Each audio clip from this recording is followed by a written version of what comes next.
आगे भी पिताजी विकास जारी रखें। चर्चा ये हो रही, जनता समझे कि हाँ ये लायक है तो ठीक है जी। एनडीए भी घोषित करें और हमारे जेडीयू भी कार्यकर्ता सारे नेता सब मिलकर घोषित क्या करते हैं। अगर जनता चाहेगी तो आप राजनीति में आएंगे। अरे बिहार की लड़ाई और बाकी दुनिया की लड़ाई एक तरह की ही होती है।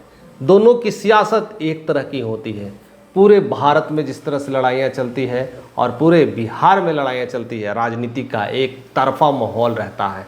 जिस तरह से पार्टियां एक दूसरे के खींचातानी में लगी रहती है, वही कहीं ना कहीं बिहार में भी देखने को मिला है। और बिहार में आरजेडी अगर कहें या फिर पीके प्रशांत किशोर, दोनों मिलकर नीतीश कुमार की वाट लगाने में लगे हैं। यानी तेजस्वी यादव कहते हैं चाचा बीमार है, चाचा से अब कुछ नहीं होगा, चाचा को कमान छोड़ देना चाहिए और अपने भतीजे को मौका देना चाहिए। कहीं ना कहीं वह इस बात के हैं फिराक में कि बस चाचा जी कहीं ना कहीं शांत हो जाइए, हम कमाल संभालेंगे।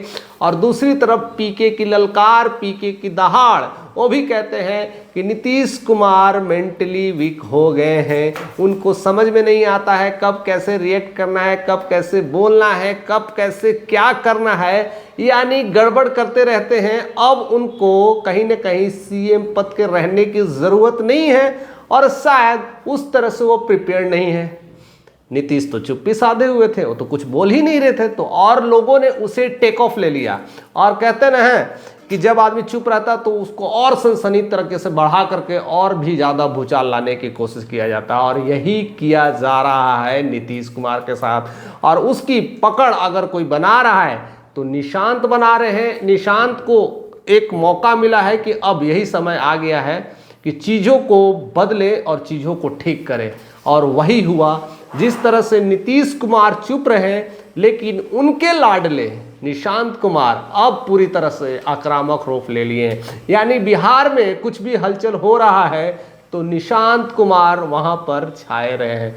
और ऐसे तो उनका देखा जाए तो कोई पॉलिटिकल कैरियर नहीं रहा है, कोई इमेज नहीं रहा है, लेकिन लोकप्रियता के मामले में हर दिन वो टीवी पे आ रहे हैं, हर जगह कहीं ना कहीं दिख रहे हैं, कुछ ना कुछ बयानें हो जा रही है, और लोगों के चेहरे पे जाने अनजाने वो फेमस ही होते चले जा रहे हैं। और लोग उनको बहुत सराह रहे हैं क्योंकि उनकी बोलने की अच्छी शैली है, स्पिरिचुअल है और ज़्यादा ताम झाम में नहीं रहते हैं। और जिस तरह से बाकी दोनों पार्टियां ने कटाक्ष की है, कहीं ना कहीं उनको रोकने की कोशिश की है, उसका भी जवाब देते हैं कि मेरे पिताजी स्वस्थ हैं। इसका परिणाम यह है कि 38 जिलों को धड़ाधड़ वो प्रगति यात्रा की रैली कर चुके हैं।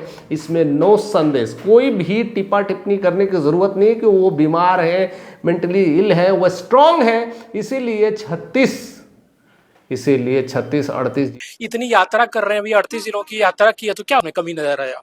बिल्कुल कोई कमी नहीं।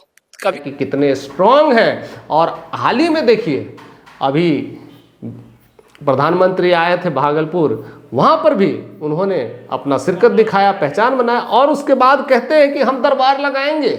दरबार जिस तरह से उनके पिताजी लगाते थे, तो दरबार में बैठते थे, लोगों की सुनते थे, वहाँ तो दूध का दूध पानी का पानी हो जाएगा। लोग आएंगे, देखेंगे कि बिहार का मुख्यमंत्री कितना स्वस्थ है, और अभी आने वाले 5 सालों के लिए तैयार बैठे हैं। ये नहीं है कि कोई और है। और जिस तरह से वो अच्छे काम कर रहे हैं, अच्छे सराहना उनको मिल रही है, लोग उनको प्यार करते हैं, तो आने वाले 5 साल कोई दिक्कत नहीं है। और उनकी हेल्थ को लेकर के आप टेंशन मत लीजिए, वो बिल्कुल स्वस्थ हैं, निरोग हैं, और पूरी तरह से जिस तरह से वो यात्रा कर रहे हैं, इससे देख करके 5 साल तक अभी घबराने की जरूरत नहीं है। यानी आने वाला 5 सालों के लिए निशांत कुमार ने क्लियर कट हरी झंडी दे दी है कि उनके पिताजी नीतीश कुमार पूरी तरह से तैयार हैं। विपक्ष को रोकने के लिए अगर कोई है तो अब कहीं ना कहीं नीतीश कुमार के ढाल बन करके आ चुके हैं। नीतीश कुमार बस अब बोले या ना बोले, लेकिन उन्हें कुछ कहने की भी ज़रूरत नहीं पड़ेगी, क्योंकि निशांत कुमार जो बातें कह दे रहे हैं वो तो कह सकते हैं पूरी तरह से एकदम लिखित हो जा रहा है। यानी वो बातें सही कह रहे हैं, लोग को समझ में आ रहा है। और दूसरी बड़ी जो बात है, अगर हम बीजेपी की भी बात करें तो बीजेपी में तो एक उत्साह है कि मुख्यमंत्री बनाना है, लेकिन क्या किसको बनाना है अभी तक बीजेपी में कह सकते ना है, एक मुख्यमंत्री का चेहरा आइडेंटिफाई नहीं कर पाए हैं। तो शायद दिल्ली वाला सोच रहे हैं कि दिल्ली में आइडेंटिफाई नहीं किए थे, फिर भी तो बना लिए थे। लेकिन बिहार का मामला गजब है, यानी तीखा है, यानी पकड़ने में आने वाला नहीं है। क्योंकि तीन ही पार्टियां बिहार में राज करती है और तीन पार्टियां में आरजेडी है, बीजेपी है और जेडीयू है, यानी नीतीश की पार्टियां।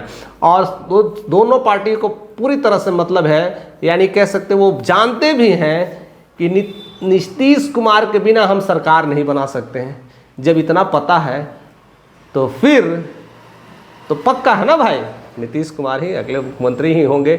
और इसी तरह से अभी तू मैं चल रही है, उसको पूरी तरह से खारिज करते हुए, उसको पूरी तरह से ललकार लगाते हुए एक ग्रीन झंडी के रूप में निशांत कुमार ने अपने पिता को दोबारा लॉन्च कर दिया है। बिना कुछ कहे, बिना कुछ बताए वो बार बार कह रहे हैं कि मेरे पिता को अब नेतृत्व करने की समय आ गया है और वही नेतृत्व करेंगे बिहार में आने वाले 4-5 साल तक। अभी उनके जैसा कोई नहीं है और जिस तरह से वो काम कर रहे हैं बेदाग हैं और लोगों के बीच अच्छे हैं और डबल इंजन के साथ सरकार में रहेंगे तो दिक्कत कहाँ है। यानी बीजेपी चाह के भी, कहते ना, हलक से कोई निवाला छीन ले, वो आज निशांत कुमार बन चुके हैं।